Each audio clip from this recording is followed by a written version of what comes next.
Connection না দেখালে ওইখানে সংকেত দিয়ে দেয়। আসসালামু আলাইকুম। আমি যখন ভোক্তা অধিকার থেকে আমি যখন বিভিন্ন জায়গায় আমি যখন অভিযানে যাচ্ছি, অভিযানগুলোতে আমি ফার্মাসিস্টগুলোতে বা আমি যে ওষুধের দোকানগুলোতে যে আমি কতগুলো অনিয়ম পাচ্ছি। যে অনিয়মগুলো হচ্ছে যে প্রথমত আমরা দেখতে পাই যে ডায়েটারি সাপ্লিমেন্ট তাদেরকেও জরিমানা হচ্ছে। ডায়েটারি সাপ্লিমেন্ট বলতে এরকম আমরা পাচ্ছি যে সেগুলো কোনো ওষুধ প্রশাসনে কোনো লাইসেন্স ছাড়াই তারা বিক্রয় করছে, এবং আমরা যখন তাদেরকে বলছি কোথা থেকে নিয়ে আসছেন, তারা আমদানিকারকের হয়তো কাগজ দেখাচ্ছেন, কেউ দেখাতেও পারছেন না, আবার এই ওষুধই আবার সেটা ভেজাল হচ্ছে। যেমন আমরা কতগুলো দেখতে পেয়েছি এরকম ডায়েটারি সাপ্লিমেন্টের পাশাপাশি সাবানও তারা বিক্রি করছেন ওষুধের, এবং তারা ডাক্তাররা প্রেসক্রাইব করছেন।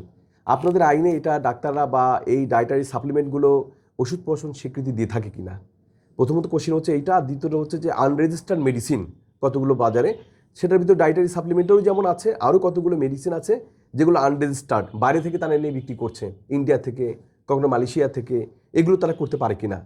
তারপরে হচ্ছে যে ওটিসি পণ্য, তিনটা কোশ্চিন আপনাকে আমি আগে করে রাখছি। ওটিসি পণ্যটা কি? ওটিসি পণ্য ওভার দ্য কাউন্টার যেটা বলে। তো এই ওটিসি পণ্যর ক্ষেত্রে আসলে তাদের ক্ষেত্রে আমরা এখনও দেখতে পাচ্ছি না, কিছু কিছু দু একটা জায়গায় হয়তো দেখতে পাচ্ছি তারা কাউন্টারে টাঙিয়ে রেখেছেন, তারা হরহামেশাই তারা ওষুধ দিচ্ছেন, এবং অ্যান্টিবায়োটিকের ক্ষেত্রে তাদের যে নির্দেশনা, তারা একদিনের অ্যান্টিবায়োটিকও দিচ্ছেন। অনেকে দেখা যাচ্ছে অ্যাজিথ্রোমাইসিন দাম বেশি, একদিনের জন্য 2টা বা 3টা দিয়ে চলে যাচ্ছে।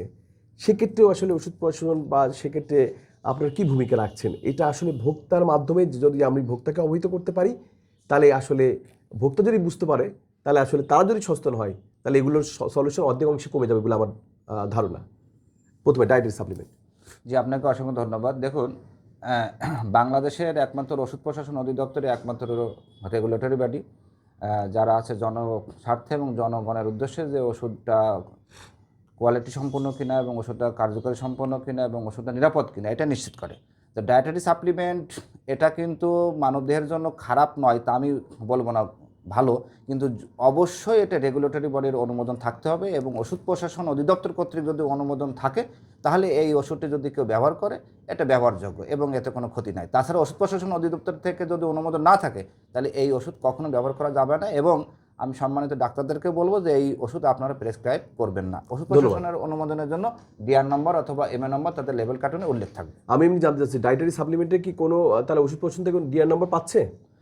আপাতত ওষুধ প্রশাসন অধিদপ্তর থেকে যে ডিআর নম্বর পাচ্ছে না তা না। ডায়েটারি সাপ্লিমেন্টের জন্য যেহেতু নতুন আইন হয়েছে এবং ডায়েটারি সাপ্লিমেন্টের জন্য যদি কেউ এই ধরনের আমদানি করতে চায় তাহলে কিছু প্রসিডিউর আছে, সেই প্রসিডিউর মেনটেন করে যদি ওষুধ প্রশাসনে যদি আবেদন করে অবশ্যই এই ওষুধটা যদি যৌক্তিক হয় অবশ্যই ওষুধ প্রশাসন এটা অনুমোদন দিবে। মানে এই আইনটা কি কার্যকর হয়েছে? এই আইনটা নতুন আইন 2023 সালের এই যে এই 2023 সালের এই আইনের ভিতরে এটা কার্যকারিতা এটা লেখা আছে, ডায়েটারি সাপ্লিমেন্ট এটা ওষুধ এবং এটারও নিবন্ধন ওষুধ প্রশাসন থেকে নিতে হবে।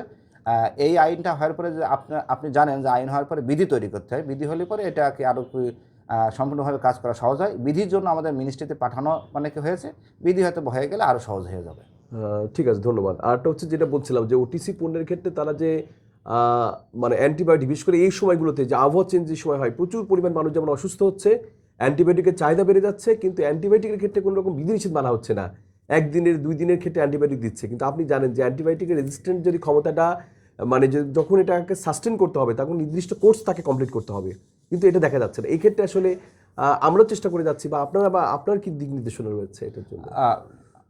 দেখুন, অ্যান্টিবায়োটিক একটা জীবন রক্ষাকারী ওষুধ এবং এটা ব্যাকটেরিয়ার বিরুদ্ধে যে ওষুধটি কাজ করে তাই অ্যান্টিবায়োটিক। মানে আমার একটা জিনিস, অ্যান্টিবায়োটিক কি সবসময় ব্যাকটেরিয়ার বিরুদ্ধে, ভাইরাসের বিরুদ্ধে? না, অ্যান্টিবায়োটিক কখনো ভাইরাসের বিরুদ্ধে কাজ করে না। অ্যান্টিবায়োটিক সবসময় ব্যাকটেরিয়ার বিরুদ্ধে কাজ করে, ভাইরাসের বিরুদ্ধে কাজ করার কিছু ওষুধ আছে এবং কিছু ভ্যাকসিন আছে। তো এই অ্যান্টিবায়োটিক অবশ্যই ওষুধ প্রশাসনের নির্দেশ এবং WHO গাইডলাইন অনুযায়ী যে ওষুধ, এই অ্যান্টিবায়োটিক জাতীয় ওষুধ প্রেসক্রিপশন ছাড়া কখনো ব্যবহার করা যাবে না এবং ডাক্তার এবং একজন রেজিস্টার্ড ডাক্তারের অনুমোদন ছাড়া কখনো এই ওষুধ ব্যবহার করা যাবে না। আমাদের ওষুধ প্রশাসন অধিদপ্তর ওটিসি ড্রাগ 40টির একটা লিস্ট আছে। ওটিসি ড্রাগ আছে যে ওষুধগুলো প্রেসক্রিপশন ছাড়া ব্যবহার করা হয় এবং যে ওষুধগুলো প্রেসক্রিপশন ছাড়া বিক্রি করা যায়। এই ওটিসি ড্রাগ ছাড়া আর কোনো ওষুধই, শুধু নট অনলি অ্যান্টিবায়োটিক, কোনো ওষুধই প্রেসক্রিপশন ছাড়া বিক্রয় করা সঠিক নয়।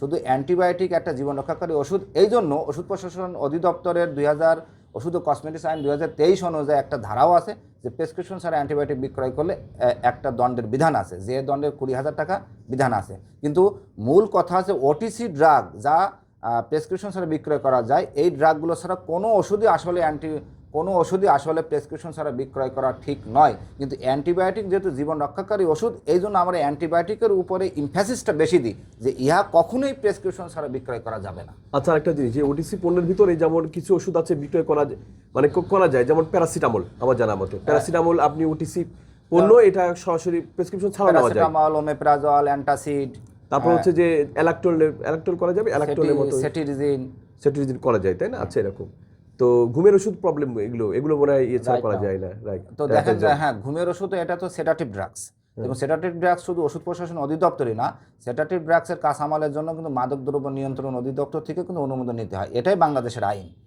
তো এই জন্য সেডাটিভ ড্রাগগুলো যেমন মাদকদ্রব্যের ভিতরে আপনি জানেন যে মাদকদ্রব্যের ভিতরে কিছু ক্লাসিফিকেশন আছে, ক্লাস এ, বি, সি। তো সিটাই হচ্ছে যে এই ধরনের যে সেডাটিভ ড্রাগগুলো মাদকদ্রব্যের সির অন্তর্ভুক্ত, এবং এর কাঁচামাল কিন্তু শুধু ওষুধ প্রশাসন না, এর কাঁচামাল কিন্তু মাদকদ্রব্য নিয়ন্ত্রণ অধিদপ্তর থেকে অনুমোদন নিয়ে তারপরে আছে যে ইন্ডাস্ট্রির ম্যানেজমেন্ট এই ওষুধগুলো তৈরি করে। সুতরাং এই ওষুধটি কখনোই প্রেসক্রিপশন ছাড়া বিক্রয় করা যাবেও না এবং প্রেসক্রিপশন ছাড়া ক্রয় করা যাবেও না। ধন্যবাদ। এটা একটা গুরুত্বপূর্ণ মেসেজ, এটা ভোক্তা সাধারণের জন্য এটা উপকার করতে পারে।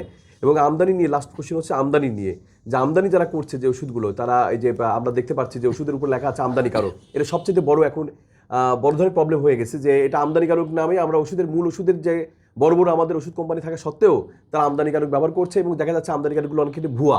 আবার যে আমদানিকারকগুলো আছে সেগুলো বিশ্বাস করার জায়গা আছে কিনা, সেটা নিয়ে কোশ্চেন।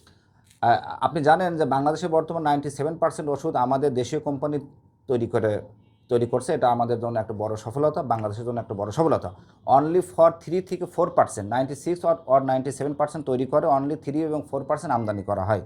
এবং এই আমদানিকৃত ওষুধের একটা প্রসিডিউর আছে, এই প্রসিডিউর মেনটেন করে যদি কেউ রেগুলেটরি বডি থেকে অনুমোদন নেয়, তাহলে এই ওষুধগুলো যদি বাজারজাত হয় এতে কোনো সমস্যা নাই।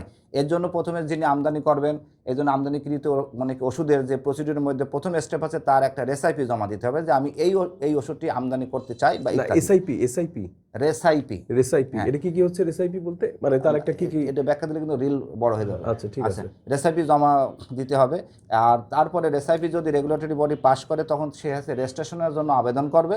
রেজিস্ট্রেশনের যদি সে পাস হয়, ওই রেজিস্ট্রেশনে যেটা সাধারণ ভোক্তা দেখে বুঝবে যে রেজিস্ট্রেশনটা কি, প্রত্যেকটা লেভেল কার্টুনে থাকবে DAR নাম্বার অথবা MA নাম্বার। DAR মানে ড্রাগ অ্যাডমিনিস্ট্রেশন রেজিস্ট্রেশন অথবা মার্কেটিং অথরাইজেশন, এটাই হচ্ছে যে রেজিস্ট্রেশন। এই রেজিস্ট্রেশন নাম্বার সে যখন পাবে, তখন সে প্রোফর্মা ইনভয়েস জমা দেবে। এই প্রোফর্মা ইনভয়েস জমা দেওয়ার পরে তার যখন প্রোফর্মা ইনভয়েসের অনুমোদন হবে, তখন সে আছে কমার্শিয়াল ইনভয়েস এবং সার্টিফিকেট অফ অ্যানালাইসিস যেটা বলে, ওই আমদানিকারকই প্রোভাইড করে, এটা জমা দেবে। এটা জমা দেওয়ার পরে যখন অনুমোদন হবে তখন সে বিল অফ এন্ট্রি করবে, এবং প্রাইস সে তখন রেগুলেটরি বডি থেকে অনুমোদন পাবে। এই প্রাইস এবং রেজিস্ট্রেশন নাম্বারই তার লেবেল কার্টুনে অনুমোদিত আকারে যদি হয়, প্রাইস এবং রেজিস্ট্রেশন নাম্বারই তার লেবেল কার্টুনে উল্লেখ থাকবে, এবং সাধারণ জনগণ এই প্রাইস এবং রেজিস্ট্রেশন নাম্বার দেখে ওষুধটি ক্রয় করবে। আচ্ছা, এটা খুব সংক্ষেপে বলতে গেলে যারা সাধারণ ভোক্তা তারা এত যদি নাও বুঝে থাকে, সহজ কথা আমদানিকারকের ওইখানেই তার MA বা DAR নম্বর থাকতে হবে। থাকা ছাড়া যদি শুধু আমদানিকারক দেয়, সাপোজ রহিম এন্টারপ্রাইজ বা রহিম ব্রাদার্স বা ব্রাদার্স এন্টারপ্রাইজ, মালিবাগ, ঢাকা বা এইসব পরেও যদি দেওয়া থাকে, তারপরে তার MA বা DAR নম্বর যে কোনো একটা, তাই তো? অবশ্যই। যদি এমন কোনো XYZ, রহিম, করিম, জব্বার বা অমুকজন আমদানিকারক ব্রাদার্স, অবশ্যই তার স্টিকারে MA অথবা DAR নাম্বার উল্লেখ থাকবে। তবে এখানে আপনাকে আমি পাশাপাশি এর সাথে সম্পর্কে একটা কথা বলি, যে অনেক সময় MA বা DAR নাম্বার আছে, কিন্তু এটা আসলে সঠিক নয়, এটার ভ্যালিড কতটুকু তাহা দেখার জন্য আমাদের ওষুধ প্রশাসন অধিদপ্তরের কিন্তু একটা ওয়েবসাইট আছে, www.dgdr.gov.bd.com। ওই ওয়েবসাইটে যেও আপনারা ওটা কি কতটুকু ভ্যালিড এটা দেখতে পারেন। তাছাড়া প্রতিটা জেলায় ওষুধ প্রশাসন অধিদপ্তরের অফিস আছে। যদি সন্দেহ হয় যে MA নাম্বার, DAR নাম্বার নিয়ে আমার সন্দেহ আছে, ওষুধ প্রশাসন অধিদপ্তরের প্রতিটা জেলা অফিসে এসে যোগাযোগ করলে এটা আপনারা নিশ্চিত হতে পারবেন যে ওষুধটা আসলে MA নাম্বার, DAR নাম্বার বসানো আছে, তারপরে ভ্যালিড কতটুকু সেটা আপনারা নিশ্চিত হতে পারবেন। আচ্ছা, একটু কাইন্ডলি, এইটা একটা খুব ইম্পর্টেন্ট বিষয়, যেটা আমরা মূল পয়েন্টে আসছি, যে তার MA DAR নম্বরগুলো অনেক ওষুধের আছে, যেমন এরকম আমরা অনেক ওষুধ পাচ্ছি জীবন রক্ষাকারী ওষুধ, অথচ তারা ভেজাল হচ্ছে প্রচুর পরিমাণ, বিভিন্ন জায়গায় একটা ঘরের ভিতর দিয়ে ভেজাল করে ফেলছে, MA DAR নম্বরও দিচ্ছে। তাহলে এদের অথেন্টিকেশন প্রকৃতভাবে যদি জানতে হয়, তাহলে আমরা প্রথমে www.dgda.gov.bd, আচ্ছা তাহলে আচ্ছা ঠিক আছে .gov.bd, তারপরে যাওয়ার পরে ওইখানে রেজিস্ট্রেশন নম্বরের একটা থাকবে, একটা ওই ওয়েবসাইটে যাওয়ার পর তো ওখানে একটা পেজ আসবে, সেই পেজে আপনি স্পষ্ট সবই দেখতে পারবেন যে প্রোডাক্ট নেম, রেজিস্ট্রেশন নেম, আমদানিকারকের নাম, হ্যাঁ, লেখা থাকবে। সেখানে আপনি ওই লেবেল কার্টুন দেখে যদি আপনি না না, আমার প্রথম কোশ্চেন ওইটা দেওয়ার পরে আমি একজন ভোক্তা, আমি এখন ওই ওষুধটা এখানে তার রেজিস্ট্রেশন নাম্বার দেওয়া আছে, এমএ নাম্বার বা ডিআর নাম্বার দিয়ে, আমি এখন দেখবো যে এমএ ডিআর নাম্বারে সত্যিকার অর্থে অনুমোদন পেয়েছে কিনা, তাহলে ওই পেজে যাওয়ার পর আর কোন অপশনে যাব? আচ্ছা, ওই আপনি যখন আছে ওই ওয়েবসাইটে যাওয়ার পরে একটা পেজ আসবে। আচ্ছা, পেজে যখন ওই ওয়েবসাইটে যাওয়ার পরে পেজ আসলে ওই পেজে স্পষ্ট লেখা আছে প্রোডাক্ট নেম, আমদানিকারকের নাম, তারপরে আছে যে রেজিস্ট্রেশন নাম্বার।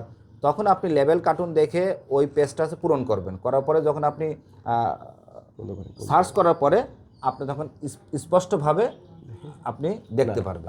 এখানে মনে হয় আপনিও ক্লিয়ার না।